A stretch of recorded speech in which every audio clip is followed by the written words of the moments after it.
Coast is another first for me. I'm in the wheelhouse of the Cook Canyon with Craig.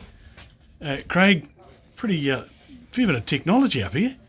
Yeah, there's a lot of technology. Yeah, it's definitely advanced over the years. Like I've got a fish finder sounder there, CB mapping, and a chart plotter there. The Marport net sensor thing's not turned on right at the moment, but that's another thing we have there. Radar up here, and then there's GPS, and there's all the radios, and there's all sorts of things up here. And Jake, is Jake the skipper these days? Yep, Jake and Ross, they have turnabout.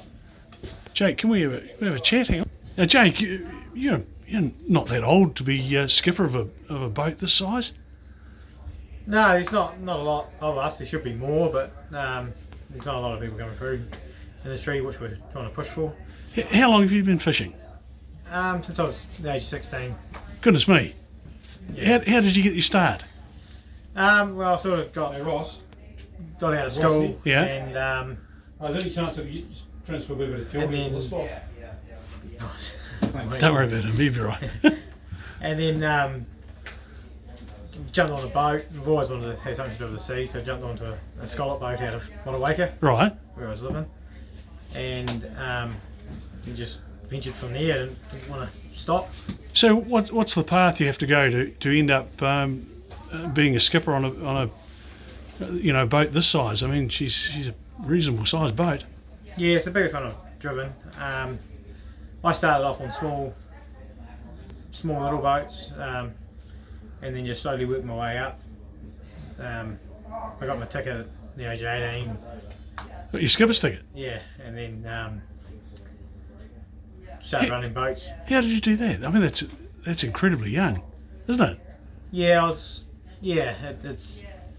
a minimum age you have to be to get a skipper's ticket. So you're from a fishing family? Not really, no. My father was. He done a lot of crayfishing and stuff down in Milford, and a bit of trawling around the country. Oh, so he's- on, but not full time, no. So what's the Cook Canyon like as a boat? Oh yeah, it's good. What's the boss like? Oh yeah. Is he alright? Yeah, he's good. No, yep. He's incredibly well known around the place. Yeah, There's no doubt about that. Yeah, very good to work for. Do you have, people often think of boats and rough weather and the Greymouth Bar. Your views on that? Yeah, it's just got to be respected and just not to do anything stupid. There's no reason to do anything stupid nowadays with our quota management system and the way we operate. It's a very professional career these days, isn't it? Yeah. I mean, there's no loose ends anywhere. Everything's monitored. Everything's. Everything's recorded. Yeah. Yeah. And do you think, we have a quota system? It feels like it's working all right? Oh, it's working really well. The fish stocks, especially on the west coast here, are just phenomenal at the moment. Just every year it seems to be getting better, and we seem to have problems with sort of running away from fish all the time instead of catching fish. Wow. Just. Jake, does the water temperature make any difference? I think it does. I think it does with the spawning fish within the Hoki, especially this year. Last year the water temperature was a lot warmer and it was a lot harder to catch, and this year it was a lot colder, 2 degrees colder on average. And So so the Tasman Sea's 2 degrees colder. where we were fishing in the Oh. trench was on average, yeah. Goodness Last me. year it was up around 12 degrees, and Yeah. this year it was 10 degrees. Is that normal? I think it's just to do with the weather patterns. Yeah. Last year we had a lot of northeast wind, and I think it just brought the warm water off the edges.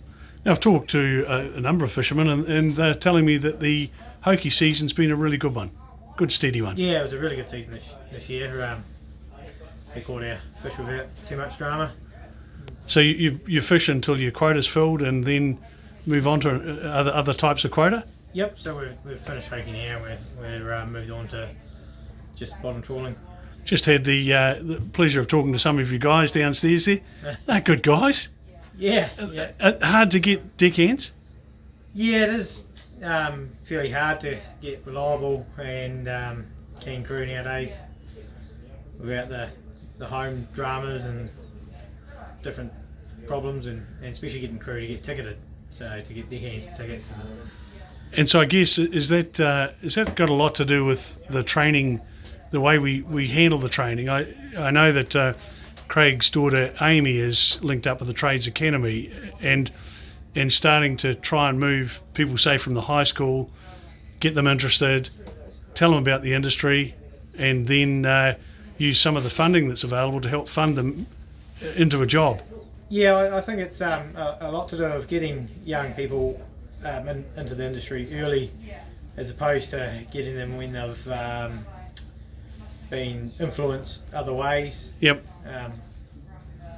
You know, sometimes fishing's seen to be not a very good career, which is wrong. You know, I mean, when I started fishing, I always got told, "Oh, why would you want to be a fisherman?" And I wish I was lucky I didn't listen to them, because I've loved it since then, and it's a really good industry to be in. And one day, do you think you'll own your own boat? I'm not sure yet. It's quite possible. I'm enjoying working with Craig and Penny at the moment, so I don't think anything's going to change in the near future. Yeah, like, you know, I went and had a look in the engine room, and being a bit of a diesel head myself, man alive, fantastic. There's some dollars down there. Yeah, yep. As Craig's probably just said, with the new motor, with the new Cummins in there, it's all been running really well. And I was quite lucky to be part of installing it with Craig up in Nelson. So It'd be a big job too, just quietly. yeah, it was. Yeah. If you had a message for a young person who's watching this, and perhaps he's at school, or it could even be someone who wants to change of direction in their life, what would it be? Oh, if you think fishing could be you definitely just give it a go, and the harder you work, the further you'll get in the industry. And there's clearly jobs advertised, and deckhands in particular are pretty hard to come by. Yeah, they are. They're very hard to come by on at times with boats this size, because we need ticketed deckhands, and it's just hard to get some of the younger ones motivated to get them through that process. Yeah. I think, there's lots of discussions about the young ones being, not motivated. My dad said the same about me, and I said the same about my son. I think it's just the way it is. Yeah, it's probably not actually a motivation thing. I mean, you get the young guys on the boat and they work really hard. They put the time and energy. I think it's more obviously the funding, which is lucky that we've got a few companies like Tallies and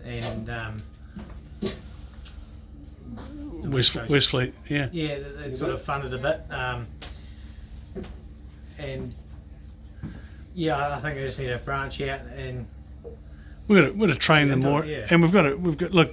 There's a number of government funding lines at present available, and there's all sorts of incentives for young people to come in and join the fishing sector. So it's great to talk to someone like yourself who's risen to the top very, very quickly.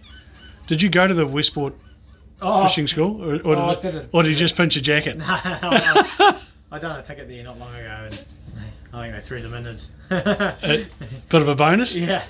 Well, listen, I really appreciate the time you've taken to talk to me. I know you're busy, and we'll catch you later. Cool. Cheers.